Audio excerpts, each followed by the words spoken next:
with telling us your name and where you're from. My name is Stephanie Haynes, and I'm from Pasco. And Stephanie, can you please tell us your amazing testimony that you have for us tonight? Well, in December of 2014, I made the decision to rededicate my life to God, and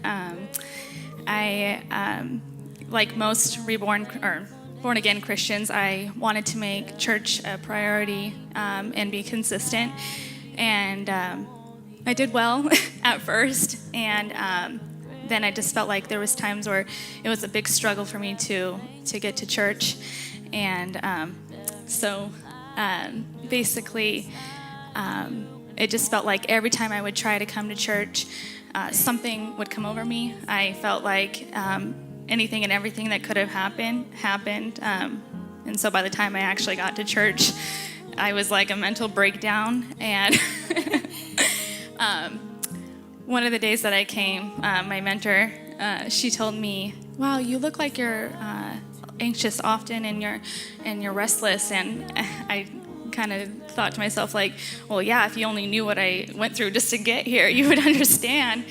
But I really just started to think about that over the month's time, and I started thinking about areas of my life where I was anxious and felt restless and stuff, and I remembered that I had like trouble sleeping at night, that I would struggle with like tormenting thoughts of just things of the past and stuff, and how it really affected my life. And I started really putting a lot of thought into that, and realizing what a problem it was, and just other areas too. I just easily angered or feeling anxious and stuff. So bad that I would have to just take sleeping pills just to get any kind of relief, and that's just not any way to live. And so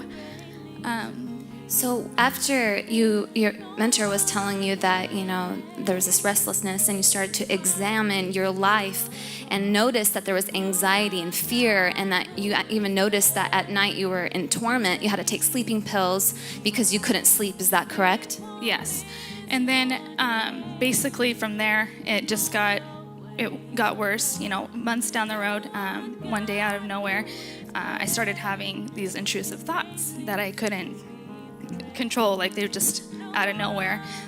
Thoughts that I knew were not coming from myself. Thoughts that just not the way that I think, and they just made me feel terrible. They controlled me. And how did it affect your day? How did it impact you? Well, I felt like paralyzed. I didn't feel like I could even be around anybody, like so bad that I was like, I can't even be around my kids. I'm having these thoughts that are just insane. They're not even from me. I know they're not from me. So I that night, because it happened to start towards the night, and that night I was like, well, I'm going to try everything I can do. And everything that I did would not work, and so I was like, oh, I know, I'll just take a sleeping pill. That'll help, and it'll be gone in the morning. So sure enough, I did that, and the next morning it came on like even worse. And I was like, what is going on? Like, this is insane. And so I battled with it all day long, and finally worked up enough courage to text my mentor and say, I really need prayer. I don't know what's going on, but whatever's going on, it needs to end tonight. And so I got a hold of her, and she came over that night, and we prayed, and I believe that I was delivered. I knew God was delivering me from the oppression, and the next morning I woke up, and I slept like a baby that night too. No sleeping pills.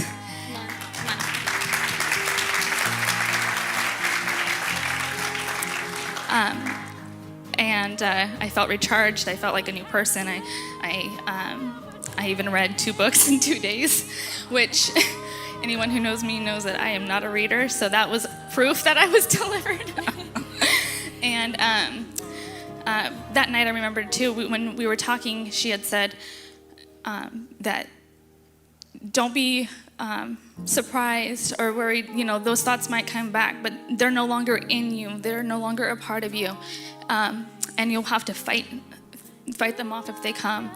And so I didn't have that experience at first, and everything was really good. And then a couple days went by, and those thoughts were starting to knock at my door again. And I was like, oh no! I recognized it right away, and I had to rebuke those thoughts and fight. And they'd go, and then they'd come back, and I just kept fighting and fighting. But the difference was this time, I was stronger. Amen. Amen.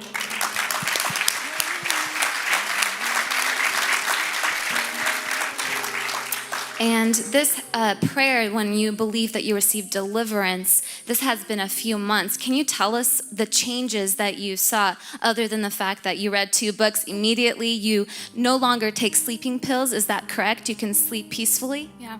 I noticed in the last 4 months, I've been consistent. It feels so good. And I used to make excuses. Any excuse, I could find an excuse, and now there's no excuse. I want to be here. I want to help other people that might suffer with the same things that I went through. And I hope that my testimony touches other people so that they know that there's hope for them.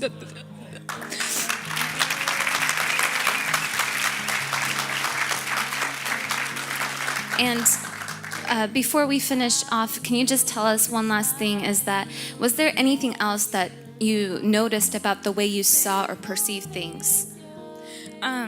I noticed a couple days or a few days or a week or so after my deliverance, things started changing. Things were, God was talking to me, I feel like, and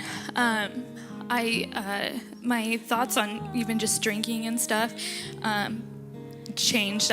Whereas before, I felt like if there was a situation where I could be at a drinking event or something, that no longer was a part of me. I felt like a different perspective of it, and so it changed a lot for me. Amen. Come on, give it a hand of applause. And those that are here and those that maybe are watching on live stream, maybe they are dealing with intrusive thoughts or anxiety or heaviness. What type of advice would you want to give to them tonight? I'd say don't underestimate the power of prayer and or home groups. That while you can receive or gain wisdom from your home group, you can also receive freedom. So, and freedom, you can't underestimate that. It feels so good, and I'm here to testify that.